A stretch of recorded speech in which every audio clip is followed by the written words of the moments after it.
All right, people, here we go. It is now a Tuesday. It is January the 21st. It is 2020, and it's all about college hoops. And nobody better to speak college hoops with than our good friend here, Ralph Michaels, WagerTalk.com, guys, which, of course, I would invite you to head over. If you haven't done so already, you can check out Ralph's page there. Pretty simple stuff. Go to the handicappers page, and then, boom, look up Cal Sports, and you've got, of course, all of Ralph's picks and options, 3-day, 7-day, 10-day, 12-day, half a day, 2 hours, 1 hour. Ralph's good like that, man. He's really good like that, man. You can get him by the minute if you want. He's like a good Motel 6.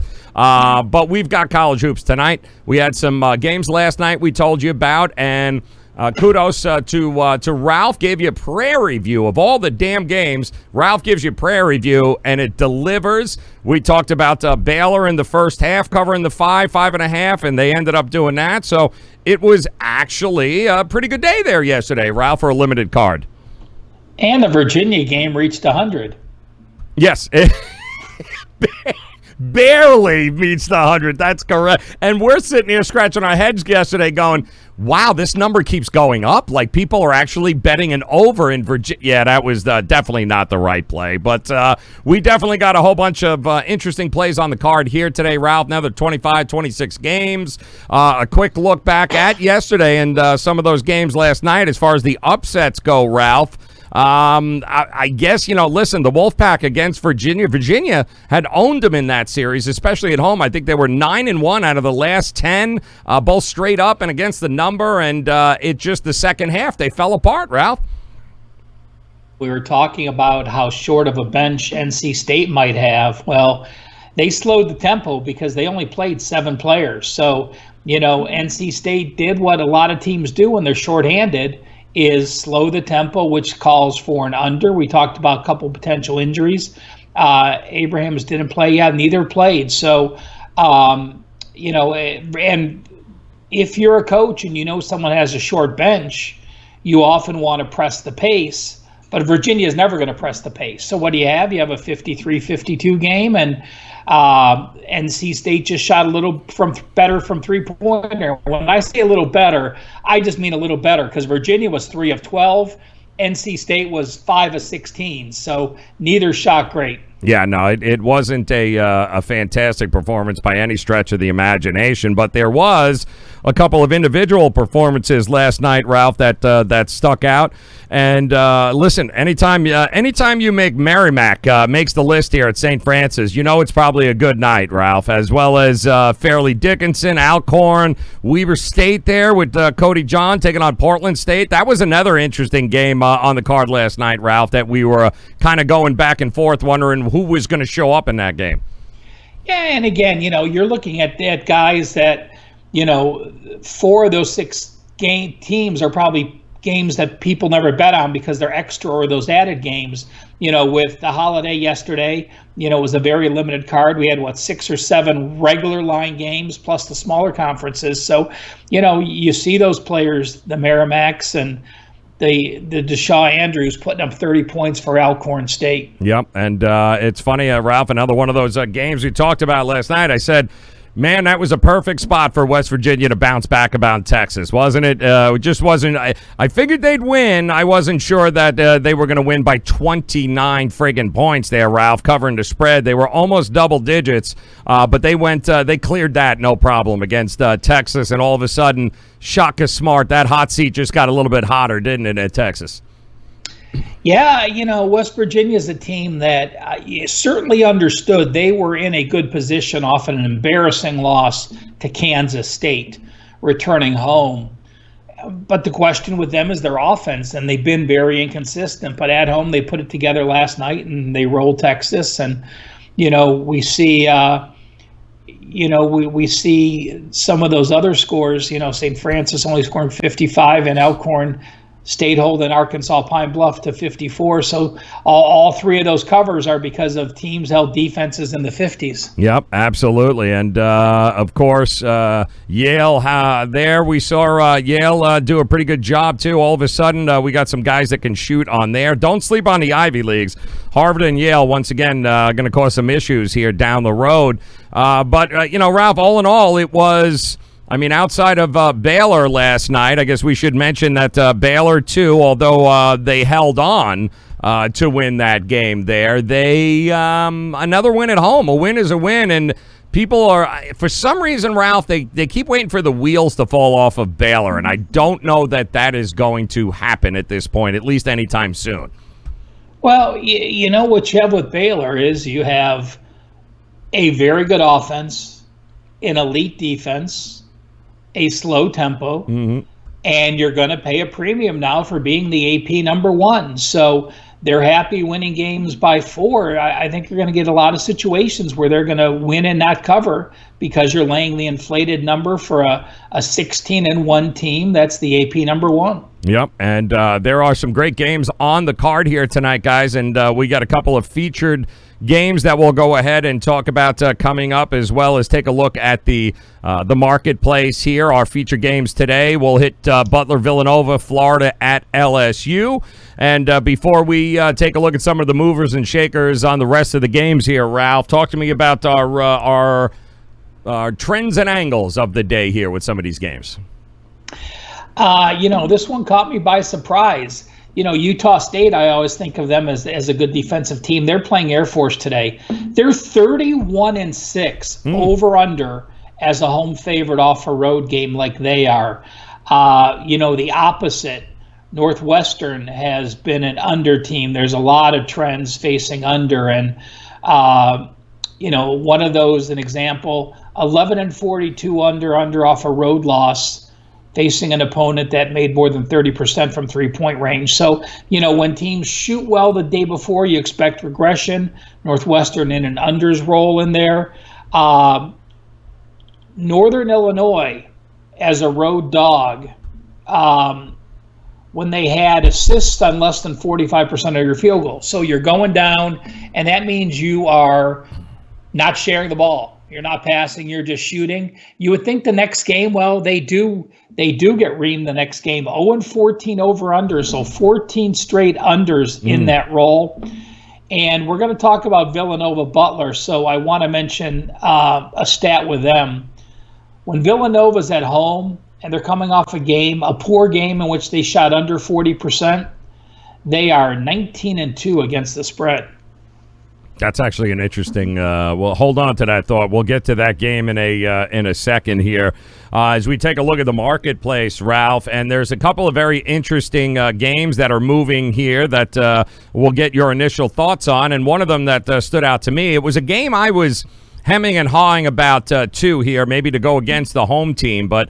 Apparently I'm not alone. South Florida at home here hosting Wichita State tonight, Ralph. And Wichita State opened up as a 3-point road favorite, but that money keeps rolling. They were now up to 5 in some places, even a 5.5 out there. The total creeping up as well. Wichita State on the road. I'm hesitant to pull the trigger, Ralph. I don't know. Am I crazy?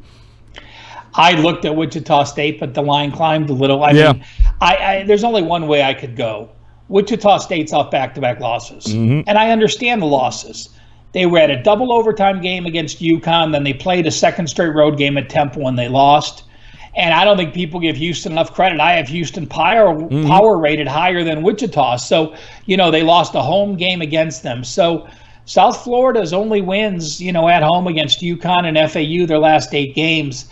I expect Wichita to bounce back.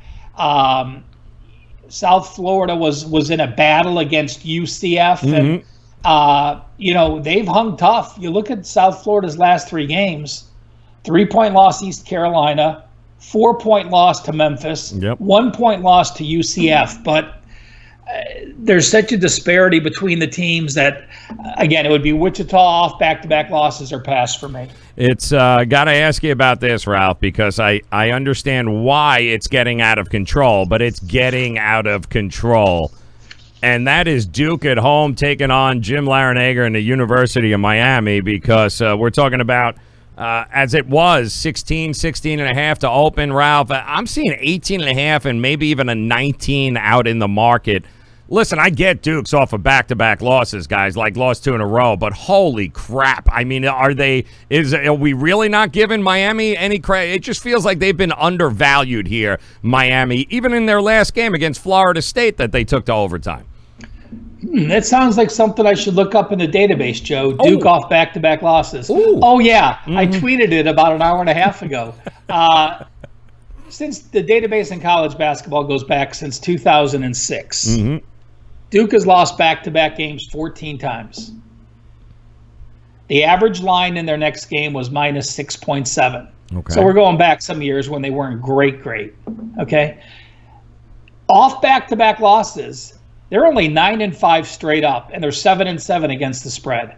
So be careful that you think they're just that juggernaut, as you said, and just automatically assume this is not last year's Duke team. Thank you. Yep. And, I agree with you. I think the line is just too high. Coming off back-to-back losses, I'm looking back in that stretch. They were an 11.5-point favorite against Syracuse in 2016. They lost that game outright. Yep. They were a 10-point favorite to NC State. That was in the conference tournaments. They lost that game outright.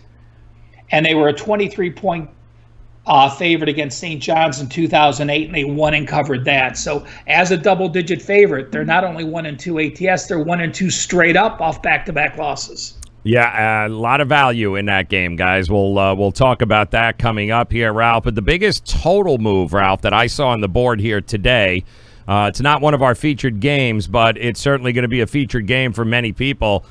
Illinois traveling to Purdue here, and this game, Ralph, opened up at 122. It is now 127.5. So a 5.5 point total increase between Illinois and Purdue, and we're talking about a Purdue team that only scored, 35 points against Illinois to start the season here, but there's a big difference between Purdue at home and Purdue on the road. That place is very tough to play, Ralph, but still, why such an increase in total, you think?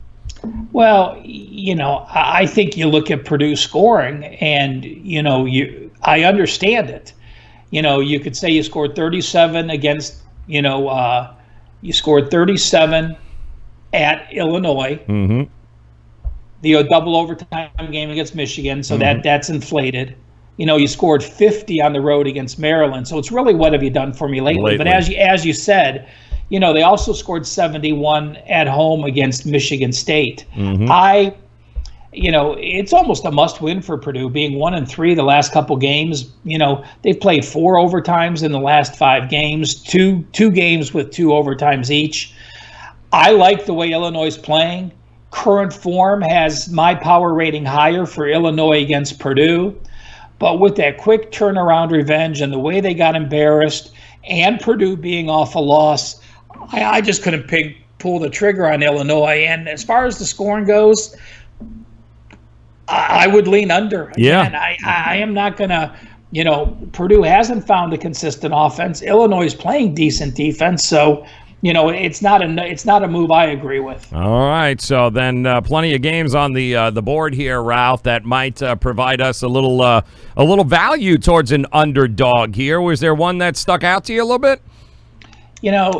Joe, I sent a note out to my customers that I don't think I have ever passed on a day with this many games. Ooh. But there's nothing that worked into my system. So I actually passed as far as side plays go today. But, the 3 games that were in the mix were all underdogs. And I'll pick one, excuse me, I'll pick one to be the best bet in a minute. But, the dogs that I like that are playing solid in current form are Illinois, San Jose State, and Air Force. Illinois, again, playing Purdue.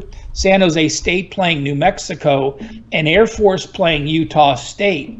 The problem is, when I look at these lines, if I had made these lines a month ago, we're losing points on all of those. Right. because the way Purdue played, because the way New Mexico's played their last 2 road games, and as bad as Utah State's playing.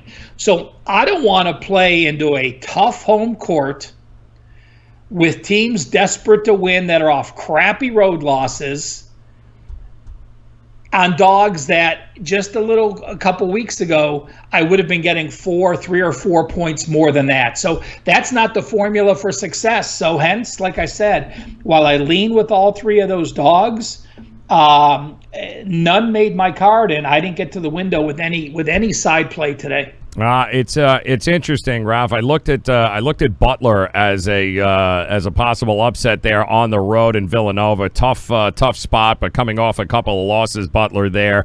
Both those teams. I mean, what can you say about them? They're rolling here, but Butler seems to be going the other way right now. But I keep going back to that damn spread in the University of Miami and thinking, guys, you want to give me 18.5 points against this team that does not quit, that's got plenty of athletes. The value is there from an underdog position there, Ralph. That's a lot of points to be given up against a Duke team that is not the old Duke team. And I also think that St. John's as an underdog, Ralph, is being way undervalued here. A little too much love for Marquette, in my opinion, with a 9-point number that they're going to be laying against St. John's tonight. It is, and I'm going to throw in one more power team that, you're paying the premium for, and that's Virginia Commonwealth against St. Joe's. That, I think that line is inflated as well. Yep. And, of course, guys, 2 of the featured games on the card here tonight that we'll take a look at. I know there are going to be a lot of people watching. We mentioned it there. Butler-Villanova here, Ralph, tonight. So, I mean, listen, Butler laying. Let me make sure what the updated odds are. So Villanova laying 3.5. The total creeping up. I got 130.5, 131 across the board there. But listen, what can you say about these 2 teams? They're rolling, but Butler's had a couple of bad defeats here, and Villanova, man, they can score with the best of them. So who do you trust more, Butler's defense or Villanova's scoring ability? Well, you look at that scoring ability, and you only put up 61 against UConn, in your last game. The tough thing to know about Villanova is, after that Creighton win, you were home for 3 straight games against the bottom of the conference. You played Georgetown, DePaul, and Connecticut. So, you're looking at a situation where, how well are you playing? You don't know. But Butler in a tough spot. Seton Hall losing at home. We talked about that game. We had no issues with that. We even leaned Seton Hall getting a defensive dog with the best player on the court. But the loss to DePaul, where you only scored 66, clearly concerned me. So when someone can press the pace a little bit, they've given up points the last 2 games. To me, the game's a toss-up. Am I going to give Villanova a 3-point home edge or a 3.5-point home edge? I think I would, because you're home for a 4th straight game. You haven't traveled. You haven't been tested. And you have Providence on deck, so it's not like it's the same season rivalry game on deck. I would lean Villanova. I mean, a great game, but I would lean with them, and I would also lean with the under. Yeah, I'm with you all over the under on there, Ralph, especially with the pace of play from the Bulldogs here. You mentioned the scoring ability of Villanova, just, dropping that few points there on UConn. To me, I know it's creeping up a little bit at 130, 131, but to me, it would be under a pass in this game. I think these 2 defenses show up and show out, and I think Villanova's got just a little too much firepower in this one. So it's going to be one hell of a game here tonight, as is the one in the SEC, Ralph. Holy crap, Florida, right? Coming off of a big win. Now all of a sudden, LSU putting it together. Powerhouse SEC matchup here, Ralph. You are looking at LSU laying 3 now, 2.5, 3 at home. Total coming down to 143 in this matchup. How you see this one working out? Well, we talked about this, a couple weeks ago. that how much love LSU was getting. Mm-hmm. And, they sit 13-4 now. Losses to East Tennessee and Utah State, and USC weren't good. But, you've run off 5 straight wins in the SEC. Yep. But you look at those last 4 wins, Arkansas by 2, Mississippi State by 1, A&M in overtime, and Mississippi by 4. And you look at it, you're 0-3-1 against the spread the last 4. Florida is a team where I think there's some value. This was a team that some people had as a top 10 team to start the year, and they just played like crap, getting blown out against Florida State and losing to UConn on the road. Then they lost to Utah State, Butler, and Missouri. But I like the Florida team. I mean, they slow the pace, and LSU is a team that wants to play fast. So does Florida have the guards to be able to speed up the pace? You have a couple sophomore guards. Nembert's playing well. He started every game as a sophomore. He's starting to get in his groove. To me, I think LSU's a little overrated, and I think there's still some value on Florida, as I still think that by the end of the year, Mike White will have his Gators playing at a top 10 level. Yeah, a lot of guys weren't comfortable backing him against Auburn. Of course, they were too inconsistent. Well, they had a pretty easy time there. Did a great job against Auburn. Now they look to take on LSU. I think the number was a little inflated from the total standpoint, Ralph, as these two teams they play, like you said, at a little quicker tempo. I think the over has combined in 13 of their last 18 contests, but I think it's a little overvalued. I understand why it's coming down a little bit from 145 to 143 here. I think I would lean under in this game as well, because these are two of the best defensive efficient teams that we have in the country right now. I think points are going to be hard to come by here. Yeah, it's a game where, LSU can put up some points. We know that. And, despite their numbers being, over numbers for the most part, you're also talking about an LSU team that, let me just jump into the defense. Mm-hmm. Florida, Ken Palm's defense has Florida about 40. So LSU has played 1, 2, 3, 4. They've played 5 top 40 defenses. Mm-hmm. They lost to VCU. They lost to USC, which is a 59 defense. They scored 78 against Tennessee, but I don't see Tennessee's defense being that. And Arkansas's defense was good, and they won that by 2 points. So I think the combination of good defense and slowing the pace frustrates LSU. Yep, yeah, I'm with you there. I'd lean the under in that matchup, guys. But we do have a best bet time here. I don't know if there's a situational, Ralph, you want to throw out. If not, give us your best bet. Where you leaning here tonight on a card that you had no plays on, you crazy bastard, you? Well, I'm of the 3 dogs that I like the most. I've had a couple wins with Air Force, and they just continue to not get respect. And actually, over the last month, I have Air Force with a higher power rating number than Utah State. This Utah State team, again, early this year, they beat LSU. They beat Florida. They had some big wins, but they're 1-5 their last 5 games. They're off an overtime game on Saturday against Boise on the road. They, Air Force is a good offensive team. They pass the ball a lot. They frustrate a team on defense. And, while Boise's in that must-win situation, and Boise has revenge for a loss just a couple games ago on January the 15th. On January the 7th, Air Force won by 19 at home.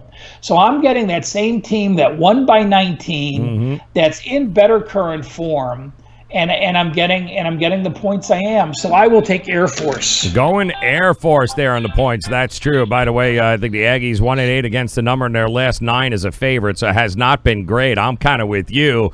I think we can both agree that San Diego State will wake up tomorrow. They will still remain, Ralph, the undefeated team in the country as they take on Wyoming at home of all places. It's 24 points. And I'd probably have no problem throwing a couple of bucks and backing them. They beat them by 20 in Wyoming. I don't see how Wyoming scores in this game. They managed to get worse after last year. But I'm going to go the other way, Ralph. I'm going to go Big Ten here tonight. And I am going to say right now that I believe Maryland, if they win one damn game on the road this year, it's going to be tonight, and it's going to be against Northwestern. If they don't pack it up, I don't know what the hell else to tell you, guys. You got to be able to win a game on the road, and they should be able to do this. The Wildcats, listen, they don't cover. They're 1-6 against the spread in their last 7 in their own home building. Listen, Maryland's owned this rivalry, this kind of matchup here. So it's a short. I think it's the reason that they haven't won on the road. I think that's why this isn't a double-digit number. So I do think there's some value backing Maryland here, laying the 7 to get the job done here. I don't think this one's going to be close. Yeah, well, let's see. They have Rutgers, Minnesota, Ohio State. Oh, Michigan you go and State, look ahead Illinois, on me, damn it. I knew it. You were going look ahead. I agree with the philosophy. I mean, it makes certain sense. If Mark Turgeon's got to just be smacking these guys around. I mean, if you, again, Penn State's a tough place to play. Seton Hall's a tough place to play. Iowa's a tough place to play. Wisconsin, it's the Big Ten. They're all tough to play. But you're certainly going to have some bad thoughts in your head if you start going in late into February and you haven't won a true road game yet. Yep. So I do have an angle, Joe. You brought up San Diego State. Sure.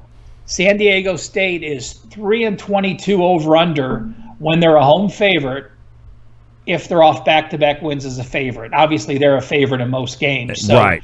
Just when they're a home favorite off back-to-back wins as a favorite, which is almost every game from here on out for them. Right. 3-22 over under.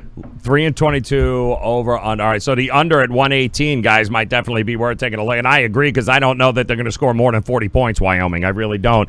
As good a scoring team as San Diego State, they are elite defensively too as well. So that's a tough game for Wyoming here tonight. But plenty of opportunities for you guys to be able to profit, and it also starts by you heading over to WagerTalk.com, guys, and make sure you check out Ralph's page there. Who knows? Maybe he changes his mind a little bit later on here. Head over to the handicappers page, Cal Sports. Make sure you're tailing Ralph also on Twitter.